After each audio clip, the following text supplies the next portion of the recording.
Assalamualaikum warahmatullahi wabarakatuh. Waalaikumsalam warahmatullahi wabarakatuh. Alhamdulillah wal awwal bila tidak wal akhir bila tidak. Wassalatu wassalamu ala sayyidil mustafa wal mujtaba wa ala alihi wa sahbihi min ahli sidqi wal wafa. Amma ba'du, faqad qala Allah ta'ala fi muhkami kitabih wa huwa asdaqul qailin. A'udzu billahi minasy syaithanir rajim. Qul in kuntum tuhibbunallaha fattabi'uni yuhibbukumullahu wa yaghfir lakum dzunubakum wallahu ghafurur rahim. Wa qala shadiqul masduq fi hadithihi kullu ummati yadkhulunal jannata illa man aba. Qalu man yaba ya Rasulullah? Qala man ata'ani dakhala jannah wa man asani faqad aba. Shadaqallah wa shadaqa Rasulullah sallallahu alaihi wasallam. Al-mukarramun, para asatidzah, para orang tua, hadirin hadirat jemaah musholla Nurul Tauhid yang dimuliakan Allah Subhanahu wa taala. Mobil khusus yang sama kita hormati Raisul Musholla Nurul Tauhid, orang tua kita Kalam Bapak Ahmad. Mudah-mudahan Allah selalu memberikan sehat walafiat. Guru kita Kalam Al-Ustaz Haji Maulana Kalam Al-Ustaz Bapak Qasim, Kalam Al-Ustaz Fikruddin, Ustaz Abdul Rahman, Ustaz Mulyadi, Ustaz Murtani, orang tua kita Bapak Nalim, dan para orang tua yang lain yang tidak tersebut satu persatu namanya, namun insya Allah tidak mengurangi rasa hormat dan ta'zim. Alhamdulillah ala ni'matil Islam wal iman wa kafa bihima min ni'mah. Salah satu di antara nikmat yang begitu besar yang Allah Subhanahu wa taala berikan kepada kita setelah tentu nikmat iman, setelah tentu nikmat Islam, adalah nikmat menjadi umat Nabi Muhammad sallallahu alaihi wasallam. Di dalam Al-Qur'an Allah Subhanahu wa taala berfirman, kuntum khayra ummatin ukhrijat lin-nas ta'muruna bil ma'ruf wa tanhauna 'anil munkar. Kalian itu adalah benar-benar umat yang terbaik, umat yang teragung, umat yang termulia, yang Allah Subhanahu wa ta'ala keluarkan di alam semesta. Asy-Syaikh Al-Imam Ibn Ajibah Al-Hasani dalam kitab Iqazul Imam di Syarihil Hikam, beliau menjelaskan kemuliaan umat ini yang Allah Subhanahu wa taala berikan dalam kehidupan dunia. Allah muliakan kita dengan syariat. Nanti dalam kehidupan akhirat Allah muliakan kita dengan syafaat. Dalam kehidupan dunia umat ini Allah muliakan dengan syariat. Yang dikatakan man yatasharraf wa lam yatahaqqaq fahuwa fasik. Wa man yatahaqqaq wa lam yatasharraf fahuwa siddiq. Wa man jama'a bainahuma fahuwa shadiq. Orang yang hanya mau bersalihah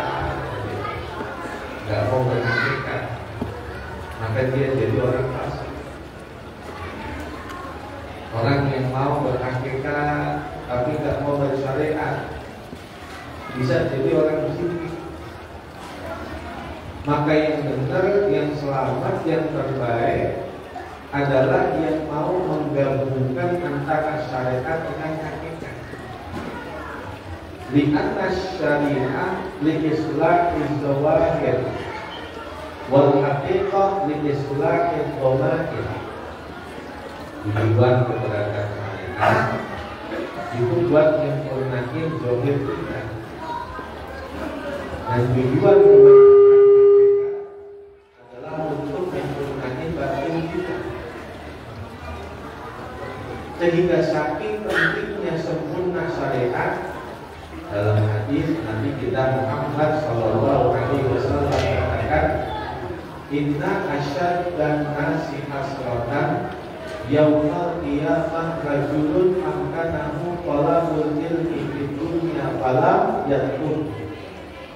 Manusia yang paling nyesal nanti di akhirat adalah mereka yang memiliki waktu dan kesempatan untuk duduk hadir di majelis ilmu, akan tetapi dia enggan untuk melaksanakan.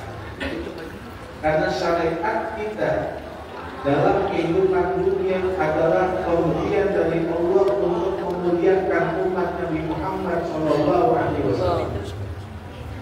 Sebagai contoh, dalam urusan wudhu, kita umat Islam wudhu ukuran yang wajib saja sehari semalam 5 kali. Itu ukuran yang wajib. Zuhur, asar, maghrib, isya, subuh itu 5 kali sehari semalam kita wudhu.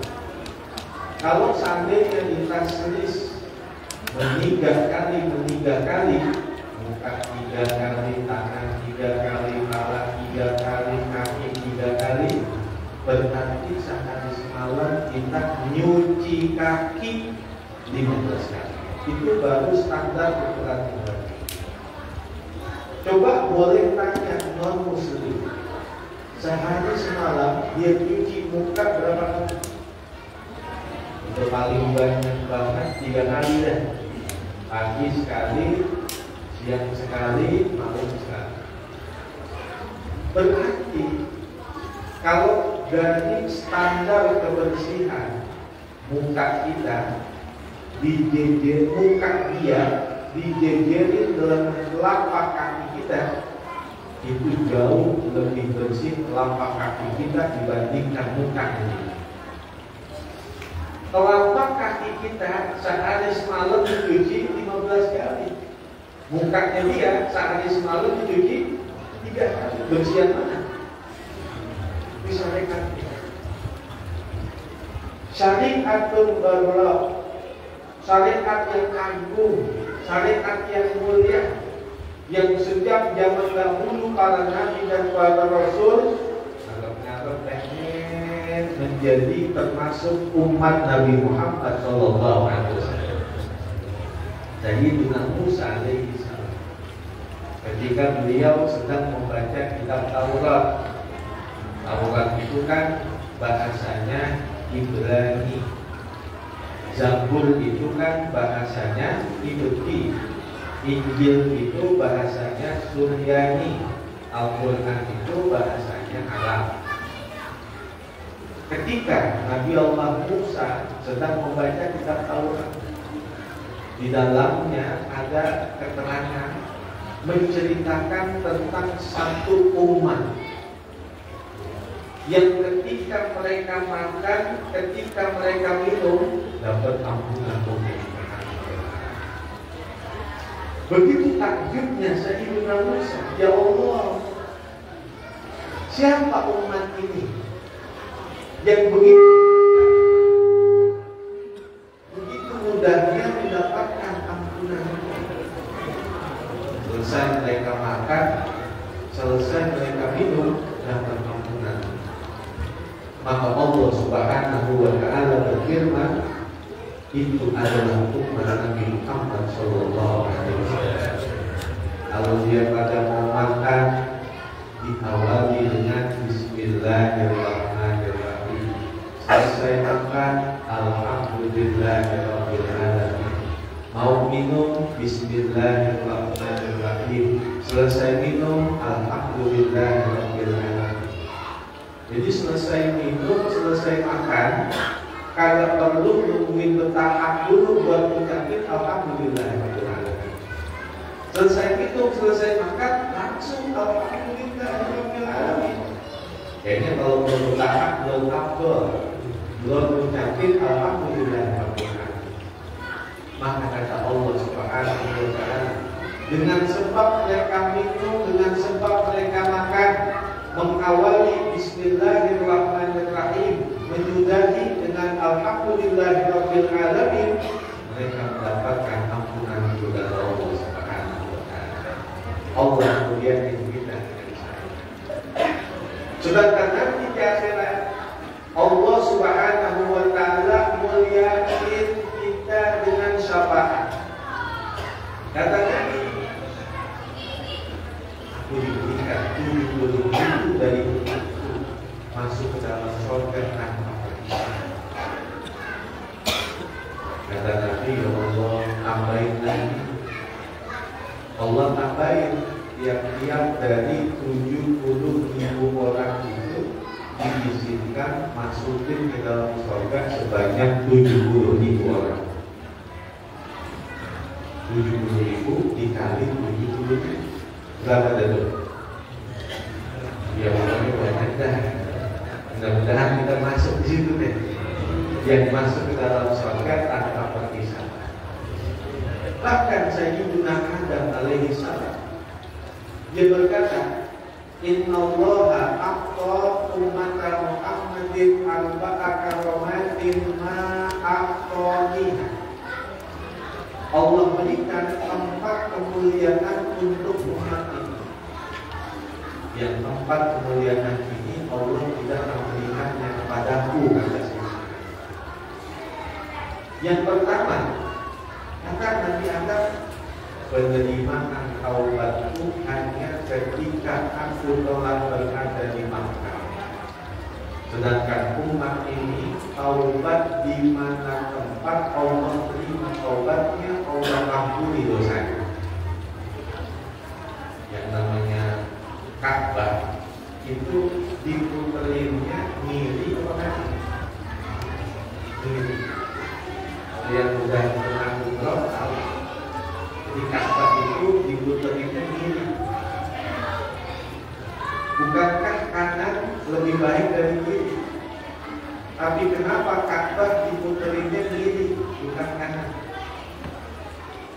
Ternyata hasil putaran mengiri itu berbeda dengan hasil putaran menganan. Kalau putaran menganan itu memberi, sedangkan putaran mengiri menarik. Kalau di rumah kita punya exhaust, kita punya blower, itu muternya ini narik. Jadi kipas angin itu muternya kanan, memberi. Satu benda tapi dari hasil putaran menganan dan mengiri hasilnya beda. Kalau putaran menganan memberi, kalau putaran mengiri narik. Itulah hikmah kenapa Ka'bah diputerinnya ngiri, bukannya kanan. Karena tujuannya adalah untuk menarik, menyedot semua aktivitas ibadah manusia di seluruh dunia dikumpulkan di Ka'bah yang tidak lain. Ka'bah itu adalah tengah-tengahnya bumi. Udara di Solo banyak banget, ribuan. Maka warnanya sama semua. Mega.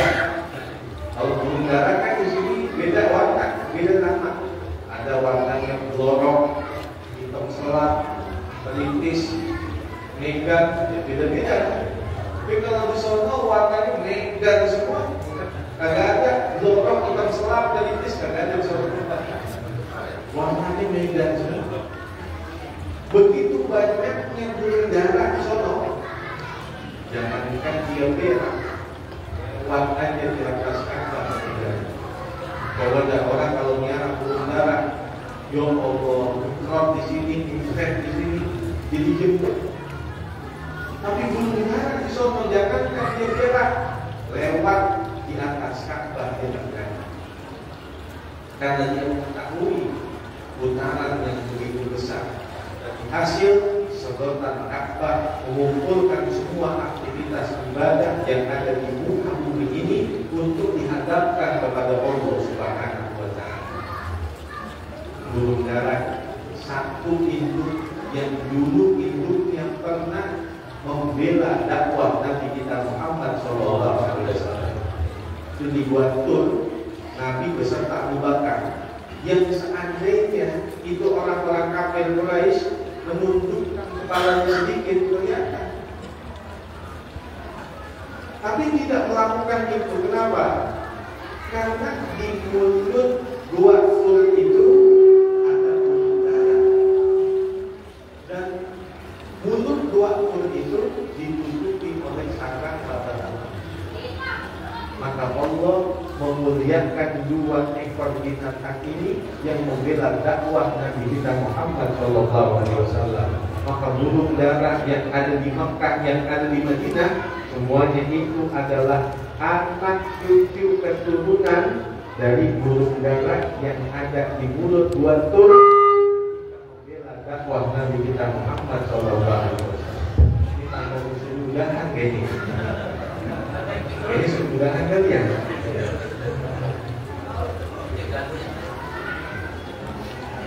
Itu burung dara. Itu burung dara yang ada di Mekah, yang ada di Madinah, semuanya adalah anak cucu dari burung dara yang membela dakwah Nabi Muhammad SAW. Lalu laba-laba Allah muliakan juga dalam kehidupan dunia.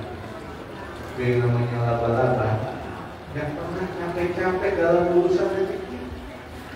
Cukup dia pasang jaring, puncang-puncang kaki di tengah-tengah, makanan datang sendiri.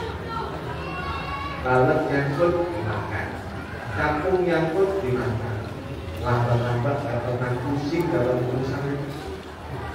Gak ada laba-laba yang ke kawasan juga, apalagi dia gojek gitu kan.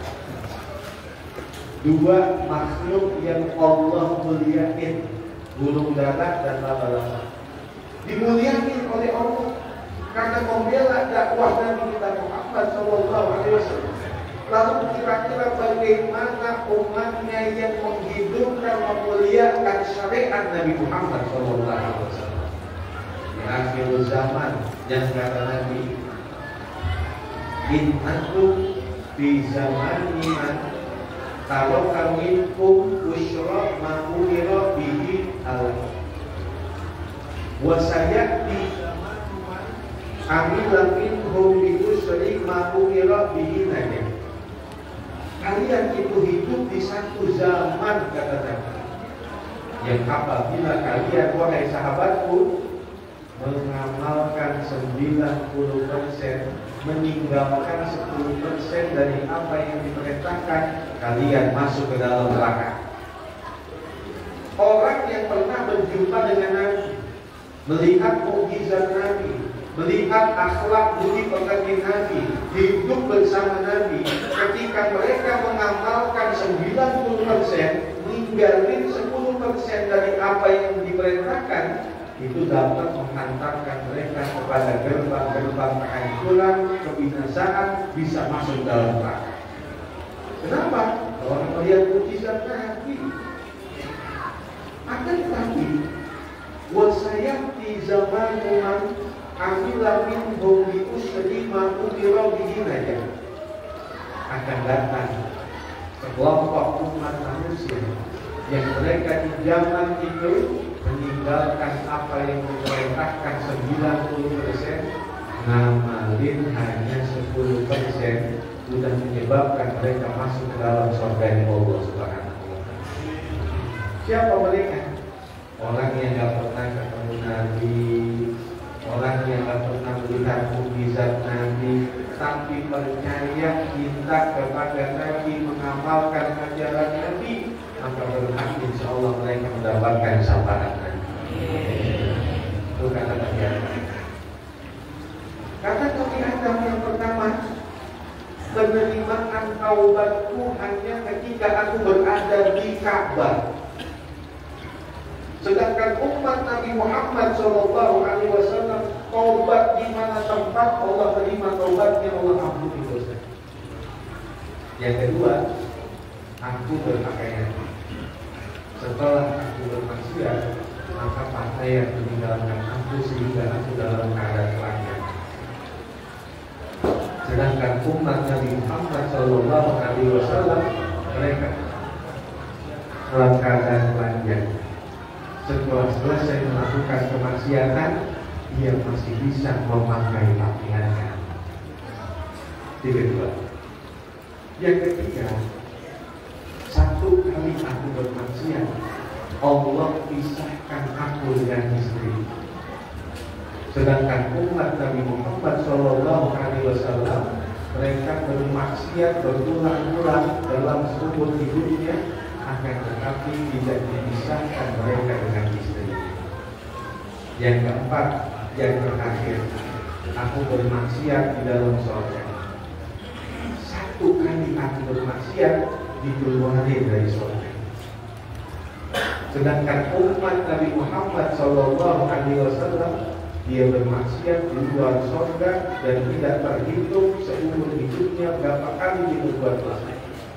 Akan tetapi ketika dia bertaubat, Allah terima taubatnya, Allah ampuni dosanya, Allah masukin dia ke dalam surga. Ini kemuliaan yang Allah berikan untuk umat Nabi Muhammad SAW.